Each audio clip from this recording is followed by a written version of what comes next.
प्यारे बच्चों, आज हम कक्षा 6 एनसीईआरटी गणित प्रश्नावली 5.8 की प्रश्न संख्या 1 व 2 को हल करेंगे।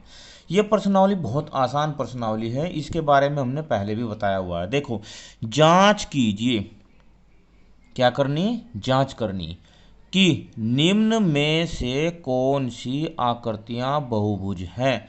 यदि इनमें से कोई बहुभुज नहीं है तो कारण बताइए। क्या? बिल्कुल कारण बताइए। अब देखो, क्या छांटना हमें? आकृतियां बहुभुज। अब बहुभुज के बारे में हम पहले भी चर्चा कर चुके हैं। बहुभुज होता क्या है? बहुभुज जो हमारी लाइन होती है, रेखाखंड होते हैं, उनसे बनी हुई आकृतियां होती हैं जो बंद आकृति होती है। देखो, केवल केवल रेखाखंडों से बनी बंद आकृति को बहुभुज कहते हैं, पॉलीगन्स। ये बात आपको बिल्कुल याद रखनी है कि केवल रेखाखंडों से बनी हुई होनी चाहिए वह आकृति, और बंद होनी चाहिए, तो उसे हम बहुभुज कहते हैं। जैसे देखो, ये 3 रेखाखंडों से मिलकर बनी है, या 4 से, या भी 4 रेखाखंडों से, या 5 रेखाखंडों से, या 6 रेखाखंड, और ये सारी की सारी आकृतियां क्या है? बंद आकृतियां हैं। इसलिए सभी आकृतियां क्या कहलाती है? बहुभुज। अब हम एक एक करके देखते हैं। अब इसे ए को देखो, ए की आकृति यहाँ से शुरू हुई, ऐसे ऐसे ऐसे शुरू है ये, और है तो काफ़ी बड़ी आकृति, पर आप इसमें देख रहे हो कि ये आकृति बंद नहीं है कहीं भी। यहाँ से ओपन है, यहाँ से भी ओपन है, यानी कि इस आकृति में बाहर से अंदर घुसा जा सकता है। तो अब आप बताइए कि ये बहुभुज है या नहीं है। देखो, बहुभुज की कंडीशन यह है कि वह बंद आकृति होनी चाहिए, तो यह बहुभुज नहीं है। क्या लिखेंगे? यह आकृति बहुभुज बहुभुज नहीं है। क्यों? क्योंकि क्योंकि यह आकृति बंद नहीं है, यानी कि यह बंद आकृति नहीं है। आ गया समझ में? नहीं है। इसके बाद बी को देखो। अब बी में क्या देख रहे हैं आप? बी कहीं से भी खुली हुई आकृति नहीं है, और सारी की सारी रेखाखंडों से ही बनी हुई है।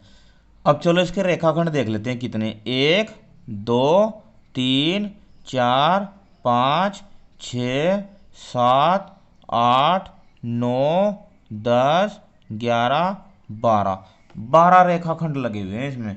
तो इसे हम लिख देंगे, यह एक 12 भुजाओं वाला बहुभुज है। क्या लिख देंगे? यह एक 12 भुजाओं वाला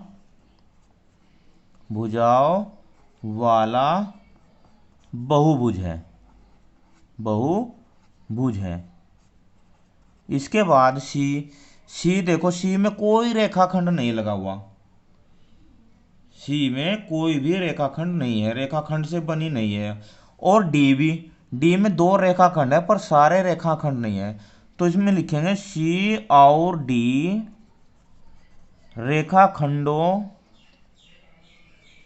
रेखाखंडों से नहीं बनी है, नहीं बनी है, इसलिए सी और डी बहुभुज नहीं है। तो इसमें बहुभुज कौन सा है? केवल और केवल बी है बहुभुज। ठीक है। इसके बाद हम प्रश्न नंबर 2 को हल करते हैं।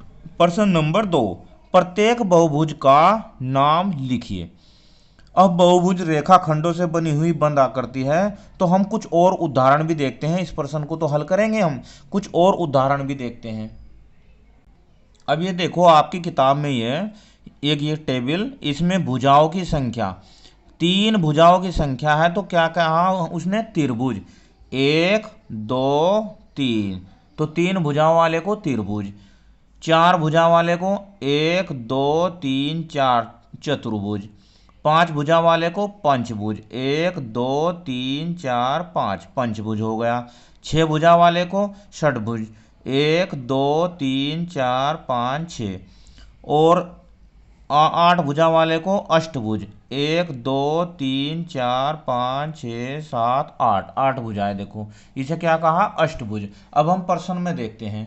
अब देखो पहले में कितनी भुजा है, एक दो तीन चार, तो इसे क्या कहेंगे हम, चतुर्भुज।